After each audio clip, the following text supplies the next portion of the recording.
কেষ্টমণ্ডলের পরিবর্তে বিরোধী দলের কেউ এরকম আচরণ করলে শ্রী ঘরে স্থান হতো। দিদির প্রিয় কেষ্টটাকে বাঁচাতে দিদি সব রকম উদ্যোগ নেবে, এটাই স্বাভাবিক। শনিবার বহরমপুরে জেলা কংগ্রেস কার্যালয়ে সংবাদ মাধ্যমের মুখোমুখি হয়ে এমনটাই মন্তব্য করলেন প্রাক্তন সাংসদ এআইসিসি সদস্য অধীর চৌধুরী। অনুব্রত মণ্ডলের থানায় হাজিরা না দেওয়া প্রসঙ্গেও তীব্র কটাক্ষ করেন তিনি। কি বলেছেন তিনি আমরা দেখব।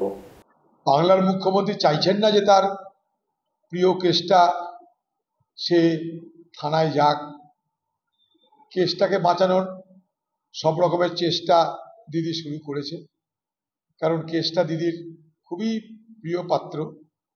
দিদিকে নারকেল মুড়ি খাওয়ায়, আরও কী কী খাওয়ায় দিদি জানে। কয়লা পাথর পয়সা কম দেয়নি।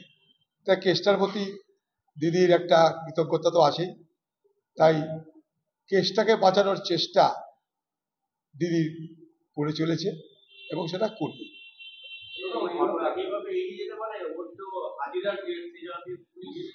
পশ্চিমবঙ্গের পুলিশ তো কেসটার পকেটের পুলিশ।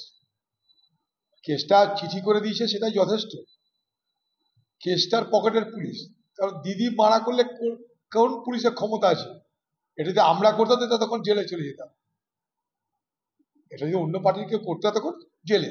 কত রকমের যে কেস তো ঠিক নাই। দিদির কেসটা, দিদির প্রিয় কেসটা, তার কোনো কিছুতে যাতে অসুবিধা না হয়, দিদি সেটা করে চলবে। বিয়েবাড়ি, জন্মদিন অথবা অন্নপ্রাশন এমবি ধর অ্যান্ড সন জুয়েলার্স। মুর্শিদাবাদ জেলায় শতবর্ষের প্রতিষ্ঠান এমবি ধর অ্যান্ড সন জুয়েলার্স। আধুনিকতার ছোঁয়ায় জেলাবাসীর ভরসা এবং বিশ্বাসের নাম এমবি ধর and son jewellers. 127 Daihata road, Sonapatti, Khagra, Murshidabad. Mobile 9434168565 এবং 9093168565।